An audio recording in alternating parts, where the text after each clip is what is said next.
Hello friends, हमारे YouTube channel पर आपका स्वागत है। आज हम ऑब्जेक्टिव के बारे में बात करेंगे। हमारा चैप्टर चल रहा है 12th केमिस्ट्री का पहला चैप्टर विलियन वाला। विलियन से रिलेटेड कुछ ऑब्जेक्टिव के बारे में आपने प्रीवियस वीडियो में पढ़ा था।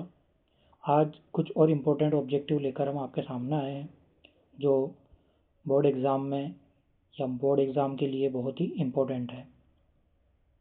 तो शुरू करते हैं। पहला प्रश्न,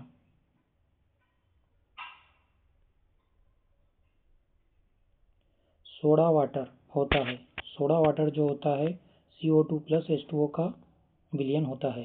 तो ये किस प्रकार का विलयन होता है उसके बारे में हमको बताना है।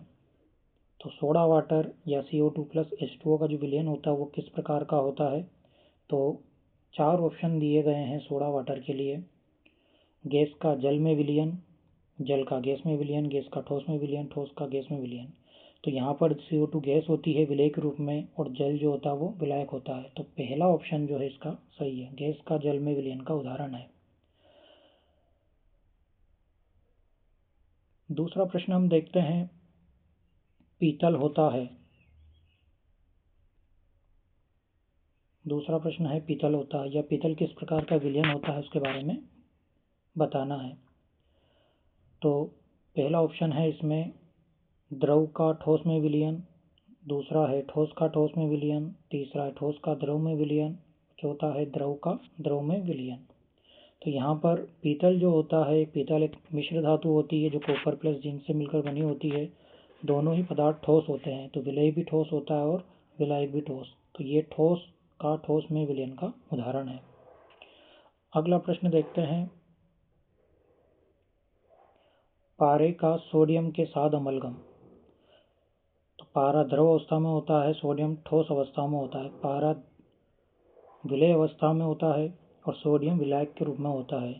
तो इसका सही ऑप्शन होगा द्रव का ठोस में विलयन। डी ऑप्शन इसका सही है। पारे का सोडियम के साथ जो अमलगम होता है या विलयन जो होता है वो द्रव का ठोस में विलयन होता है।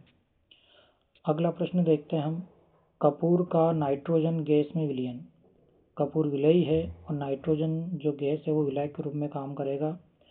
तो कपूर यहाँ पर ठोस अवस्था में है, तो इसका सही ऑप्शन होगा ठोस का गैस में विलयन। तो कपूर का नाइट्रोजन के साथ जो विलयन बनता है उसे हम ठोस का गैस में विलयन कहते हैं। अगला प्रश्न है, जल में घुली हुई एथेनॉल किस प्रकार का विलयन होता है। तो जल भी द्रव अवस्था में होता है और एथेनॉल भी द्रव अवस्था में होता है। तो विलेय भी द्रव है और विलायक भी द्रव है। तो इसका सही ऑप्शन होगा द्रव का द्रव में विलयन। अगला प्रश्न है, हाइड्रोजन का पैलेडियम में विलयन। हाइड्रोजन का पैलेडियम में विलयन किस प्रकार का विलयन होता है वो हमको बताना है कि जब हाइड्रोजन और पैलेडियम को आपस में मिलाते हैं तो किस प्रकार का विलयन बनता है। तो इसमें 4 ऑप्शन दिए गए हैं, गैस में, ठोस में विलयन। तो में की जगह यहाँ पर ठोस है, तो यहाँ पर आपको सही करना है कि यहाँ गैस का ठोस में विलयन, यहाँ पर भी ठोस का गैस में विलयन, तीसरा ऑप्शन है ठोस का द्रव में विलयन, चौथा ऑप्शन है द्रव का ठोस में विलयन। तो इसका सही ऑप्शन मिलेगा आपको गैस का ठोस में विलयन। पहला ऑप्शन इसमें सही है क्योंकि हाइड्रोजन गैस होती है विलेय के रूप में और पैलेडियम धातु होती है ठोस रूप में। अगला प्रश्न है, तांबे में सोने का विलयन। तांबा प्लस सोने को आपस में जब मिलाते हैं तो वो किस प्रकार का विलयन बनता है उसे हमको बताना है। वो किस प्रकार का विलयन के प्रकार का उदाहरण है। तो तांबा भी ठोस होता है और सोना भी ठोस होता है, तो इसका सही ऑप्शन होगा ठोस का ठोस में विलयन। तो जितनी भी मिश्र धातुएं होती है वो इसी के अंतर्गत आती है। आज के लिए इतना ही। वीडियो देखने के लिए बहुत बहुत धन्यवाद।